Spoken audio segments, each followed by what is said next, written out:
All right, another step towards the can banjo.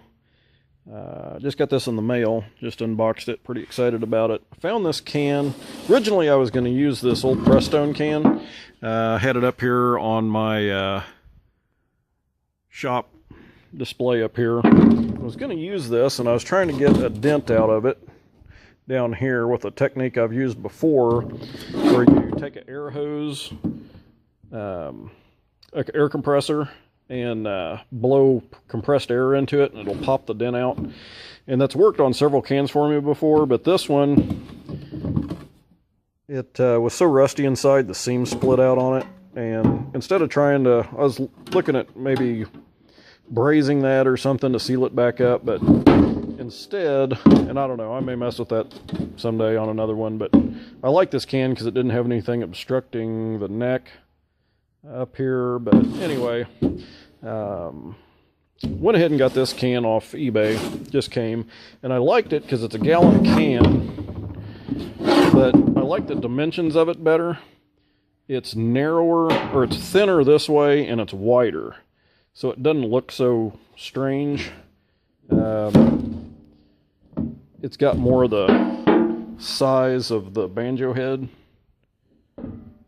And also, this was an unexpected feature. I don't know if you can, it's hard to tell. If you hold it and thump on it, it's got a lot more sound to it, I guess you could say. I don't know if that'll have any significance at all, but it's also a little taller, just a hair. But I really like this. It's got the, this is a Standard Oil from Indiana. And the ad said this was, I think, 1920s. I don't know if it's quite that old or not, but I thought it was a neat can. I love the finish. It's going to give it kind of a rat rod, type look. Semdac liquid gloss, and I think the main purpose of this was a furniture polish. It's got the happy housewife on here doing her thing, and I like the graphics on it. And this stuff, man, they should probably still make this, because this is some good stuff. I mean, if you read on here, it's specially prepared for dusting, cleaning, renovating, restoring original luster to furniture, pianos, there's the musical connection here, woodwork, etc. It's also unexcelled for automobile bodies. And if you keep reading on this thing, it just keeps getting better. You can make a dry, let's see, what does it call it here? A perfect dustless cleaning cloth. It tells how to make that. It's good for hardwood floors, woodwork, oilcloth, I don't even know what that is, linoleum, etc. And I mean, it does it all. I think over here it says some more stuff. Oh, back here. Here's the back of it. Cleans better than just soap and water. Oh, it's a sanitary safeguard also. So I don't know. It must have some kind of alcohol or something in it. It's great when you move or remove furniture from storage. You can clean enamel and metal parts and automobile bodies, so saves time and labor. So this was some great stuff. I don't know why they don't still make it. I'd go buy me a can, try it out. But anyway, I've got my bridge and string on order, and should be here today or tomorrow, so this should be happening pretty quick. I'm gonna have to pick up one of these harmonies though, just to play. I really kind of like the sound of it. So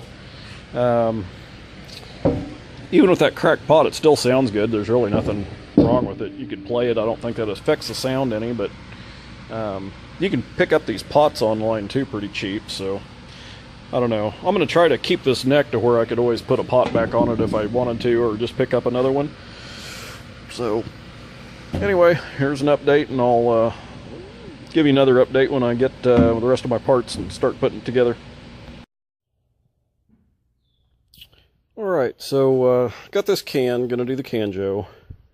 You have this harmony neck I was gonna use, but I kept looking at this, and this would work. You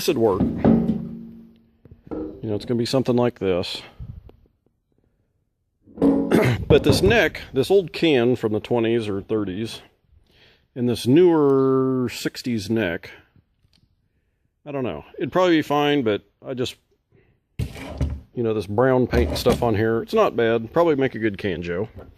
But I got this other project, you know, my Lion and Healy I'm working on, and I had this neck laying here. And I thought, wow, that just looks right with that can.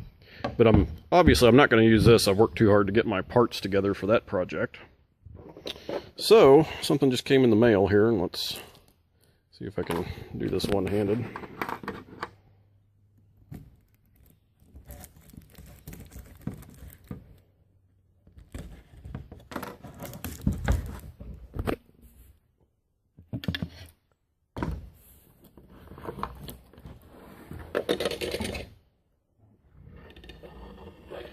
Yeah, couldn't help myself. Bought another neck for this project. And I think this kind of looked to me like a Dobson or buckbee neck. I think probably buckbee, which is a more vintage neck. Oh yeah, I think that's going to look great on there. So I think about got everything. I'm going to have to get some tuners, and it looks like I'm going to have to make a net for this, which is not a problem. So cool, show you how it goes here. Okay, after looking at this neck a little closer, got some more work to do on it than I anticipated having to do. Not real happy about this.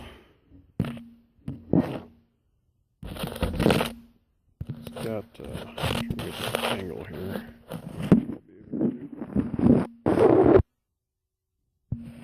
The neck is twisted a little bit. So I've been doing a little research, and I'm going to try straightening this. It's also got a little bit of a bow, which that doesn't bother me as bad. It's not bad, but there's a little bit of a bow in it and a twist. So I'm going to try straightening that out with the heat, the iron method. Other things I'm going to do, this heel is really someone's hacked on. It's all uneven and pretty carved up. So what I'm going to do, and again, I'm not trying to make this look too pretty because it's a canjo and it's a, you know, that's the look I'm going for, but I think I'm going to file or sand this down even and stain that ebony. A lot of them would have been anyway. And then this has been carved up. This would have had a Dobson style or that notch in here, and this has been whacked off. Someone may have used this for a canjo or some type of project. I don't know why it would be hacked up this much if it wasn't. Maybe a failed attempt, I don't know.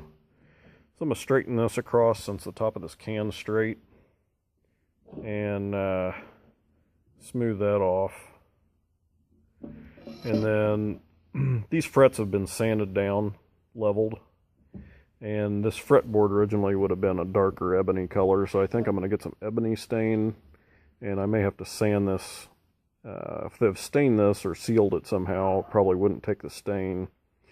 So I may have to sand these out again, stain this ebony.